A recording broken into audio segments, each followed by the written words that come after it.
विश्व स्वास्थ्य दिवस जिसकी शुरुआत की है WHO यानी कि विश्व स्वास्थ्य संगठन ने, और हर साल इसका आयोजन होता है 7 अप्रैल को। आपको बता दें कि अगर हम इसके आंकड़ों की बात करें तो WHO के द्वारा अब तक 30 से 35 करोड़ लोग इस बीमारी से ग्रस्त हैं। आपको बता दें कि इस बार इसका थीम है डिप्रेशन यानी कि अवसाद, और ज्यादातर लोग इस बीमारी से ग्रस्त होते जा रहे हैं। आज हम खड़े हैं दून हॉस्पिटल में, तो चलिए जानते हैं यहाँ के डॉक्टर्स की राय और उनसे पूछते हैं कि आखिरकार डिप्रेशन है क्या और इसके सिम्टम्स क्या है, किस तरीके से ये लोगों में लगातार बढ़ता जा रहा है। तो यहाँ हमारे साथ डॉक्टर हैं जिनसे हम जानेंगे। आपसे जानना चाहेंगे कि ये जो डिप्रेशन है इसकी शुरुआत कैसे होती है आखिरकार?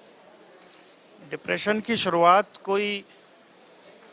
कई कारणों से है, जैसे कि आप काफ़ी दबाव में रहना, स्ट्रेस में रहने से भी हो सकता है, किसी बीमारी, लॉन्ग टर्म बीमारी के पीड़ित भी इससे होता है, और किसी भी जो बीमारियां लंबे समय तक होती है उनसे डिप्रेशन भी हो सकता है। आजकल की भाग दौड़ की ज़िंदगी में लोगों की एक्सपेक्टेशन बहुत बढ़ गई हैं।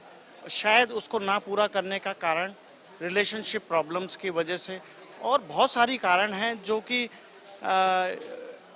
उस समय ना होते हुए भी, जैसे बचपन से भी होने से, जैसे कि किसी का शारीरिक शोषण, मानसिक शोषण बच्चे का हुआ हो, ख़ास तौर पे बुलिंग जो खास स्कूलों में चलती है या कहीं चलती है, ये भी कुछ कारण हैं जिनकी वजह से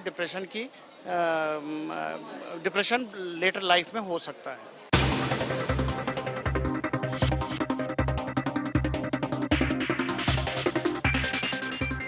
डिप्रेशन की समस्या देश समेत दुनिया भर में गंभीर रूप अख्तियार कर चुकी है। आम आदमी से लेकर खास आदमी और हर आयु वर्ग व आर्थिक वर्ग से संबंधित व्यक्ति डिप्रेशन की जद में आ चुके हैं और आ भी रहे हैं।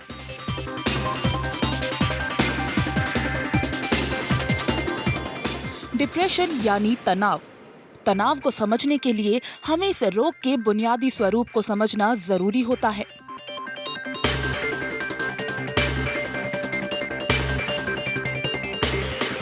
कुछ विपरीत परिस्थितियों में सभी लोगों को दुख या फिर तनाव महसूस होता है, लेकिन डिप्रेशन ऐसा मनोरोग है जिसमें पीड़ित व्यक्ति लगातार काफी समय तक अत्यधिक उदासी और नकारात्मक विचारों से घिरा रहता है।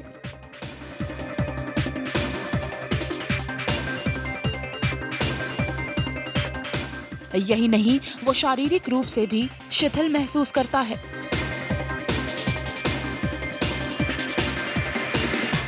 डिप्रेशन एक मानसिक रोग है, बहुत ही कॉमन मानसिक रोग है, और इसमें काफ़ी 20% के आसपास जनसंख्या जो है इससे प्रभावित होती है।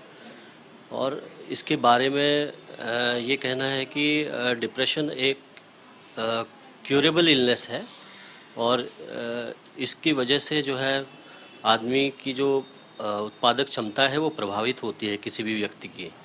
तो और इसके कॉम्प्लिकेशंस की वजह से कई लोग जो भी आज भी सुसाइड अटेम्प्ट करते हैं, जिसकी वजह से उनके परिवार में काफ़ी इसका असर पड़ता है।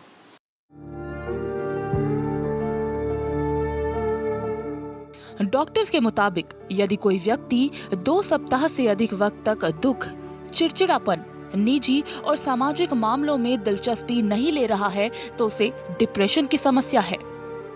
एक सर्वे के मुताबिक भारत में 90% मानसिक बीमारी से पीड़ित लोग उपचार की सुविधा की पहुंच से बाहर हैं। ऐसा इसलिए है क्योंकि लोगों में ये धारणा बन चुकी है कि सिर्फ पागल और दिमागी रूप से कमजोर व्यक्ति ही मनोरोग विशेषज्ञ के पास जाते हैं। डिप्रेशन रोगी की इस सोच को बदलने की जरूरत है। भारत में हर 3 मिनट में एक व्यक्ति आत्महत्या करता है। इससे भी ज्यादा अफसोस इस बात का है कि डिप्रेशन की बीमारी का इलाज होते हुए भी ऐसा होता है। डिप्रेशन को हम बीमारी कहने लगे हैं, जबकि ऐसा नहीं है। डिप्रेशन यानी तनाव कभी भी एक बीमारी नहीं है। ये आपकी मनोस्थिति है जो आपको किसी और दुनिया में ले जाती है।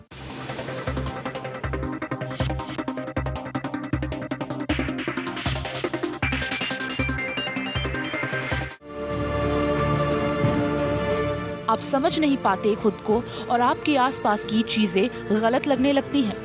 ये कब, किन हालातों में और किस उम्र में आता है पता ही नहीं चलता। इस मानसिक स्थिति को समझना आसान नहीं होता और ये अंदर ही अंदर एक बीमारी का रूप लेने लगती है। डिप्रेशन खुद कोई बीमारी नहीं है, लेकिन कई गंभीर बीमारियों की जड़ है।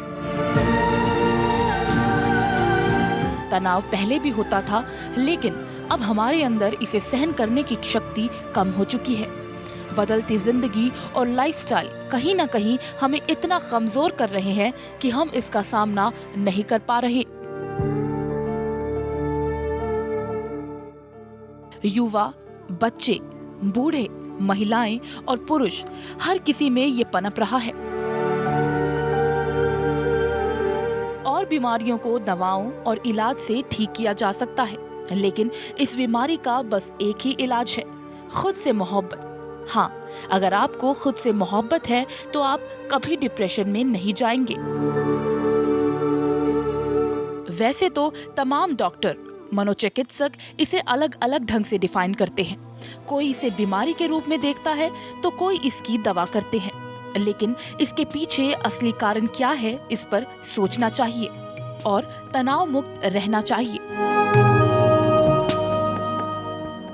साथ ही साथ अब आपसे जानना चाहेंगे, आपने डिप्रेशन के बारे में बताया कि अकेलापन, कहीं ना कहीं रिलेशनशिप में फेल हो जाना और कई बार तनाव ऐसे बढ़ जाता है कि हम अकेले हो जाते हैं, उसके बारे में ज़्यादा सोचते रहते हैं। तो ऐसे में आप सभी को क्या मैसेज देना चाहेंगे जिससे कि वो डिप्रेशन को खुद से दूर रख सके, खुद को खुशहाल रख सके? पहली बात, अपने टैलेंट को पहचानिए और अपने हिसाब से जीवन में थोड़ा सेटिस्फेक्शन लाने की कोशिश कीजिए। जो पुरानी वैल्यूज़ थी लाइफ में, परिवार जैसे जुड़ा हुआ रहता था, अगर परिवार साथ में है तो इसकी शिकायतें कम से कम हो सकती हैं। अगर परिवार एक साथ रहता है, जैसे कि जॉइंट फैमिली थी, उन लोगों में थोड़ा तनाव और की स्थिति कम रहती थी, तो वो चीज़ से डिप्रेशन कम रहेगा। और ख़ास तौर पे जो युवा वर्ग है, उनके लिए नशा भी एक बहुत बड़ा कारण है जो डिप्रेशन को बढ़ावा देता है। डिप्रेशन के संकेत और लक्षण: निरंतर उदासी या खालीपन, भूख में परिवर्तन, बहुत ज्यादा या बहुत कम खाना, वजन में अस्थिरता, नींद में खलल पड़ना, सफलता या असफलता, थका हुआ या ऊर्जा की कमी महसूस करना, खुद को बेकार, अपराधी या बेबस महसूस करना, सामान्यतः आनंददायक क्रियाओं में रुचि की कमी होना, निर्णय लेने में और ध्यान लगने में समस्या होना, बेचैनी और चिड़चिड़ापन, आत्महत्या के विचार आना, शारीरिक लक्षण जैसे दर्द या सिर दर्द। आपसे जानना चाहेंगे कि कहीं ना कहीं डिप्रेशन की वजह से लोग आत्महत्या के रास्ते को अपनाना ज़्यादा आसान समझते हैं, तो ऐसे में आपका क्या कहना है कि क्या ये एक सही रास्ता है? नहीं, ये बिल्कुल भी सही रास्ता नहीं है। आत्महत्या का जो ख्याल है वो मन में तब आता है जब इंसान टोटली डिप्रेशन में चला जाता है। फॉर एग्जांपल, एलन में जो वहाँ पर आईआईटी के लिए फेमस है, मोस्ट ऑफ द बच्चे वहाँ पर मेडिकल की आईआईटी की कोचिंग करते हैं। प्रेशर, पीयर प्रेशर होता है, ऊपर से फैमिली प्रेशर होता है। जब सिलेक्शन नहीं हो पाता है तो उसके बाद ये है कि वहाँ पर वो अपनी फीलिंग्स किसी के साथ शेयर भी नहीं कर सकते हैं।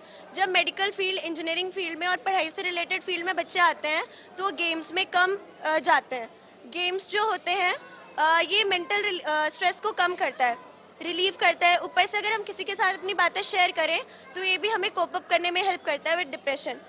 प्रेशर की वजह से हमारे दिमाग में ऐसे ख्याल आते हैं कि हम सोचते हैं कि आत्महत्या करना ज़्यादा आसान रास्ता है। तो ऐसे लोगों के लिए जो डिप्रेशन से ग्रस्त है, मतलब क्योंकि डिप्रेशन की कोई एज नहीं, आज छोटे बच्चे से लेकर बड़ी उम्र तक के लोग जो हैं डिप्रेशन का शिकार होते जा रहे हैं, तो ऐसे में उनके लिए क्या किया जाए कि वो इस बीमारी से बच पाएँ? एंग्जाइटी की काउंसलिंग्स होती है। यहाँ पर डॉक्टर विनीत कुमार गुप्ता है, उनके पास वो काउंसलिंग भी देते हैं। ऊपर से अपने सीनियर्स वगैरह से बात करके, अपने बेस्ट फ्रेंड से जितना हम अपनी बातें शेयर करते हैं, डिप्रेशन उतना कम होता है। और जितना हम अपने आप को, जैसे सर ने बताया, बिजी रखने की कोशिश करते हैं। एक्स्ट्रा करिकुलर एक्टिविटीज़ में पार्टिसिपेट करके डिप्रेशन कम हो सकता है। इनका कहना है कि अगर आप डिप्रेशन से निजात पाना चाहते हैं तो उसके लिए आपको सबसे पहले अपनी बातों को शेयर करना होगा, बजाय इसके कि आप अंदर ही अंदर खुद से कुछ सोच रहे हैं। अगर आप दूसरों से इस बारे में डिस्कस करेंगे तो कहीं ना कहीं आपकी जो समस्या है उसका समाधान हो पाएगा, और उसके बाद आप मेडिकल काउंसलिंग कर सकते हैं, आप लोगों से बात करके इसका समाधान पा सकते हैं। तो इस वक्त हम दून हॉस्पिटल में खड़े हैं जहां पर हमने जानी लोगों की राय। कैमरा पर्सन हरीश के साथ मैं नेहा वालिया, HNN 24/7 देहरादून।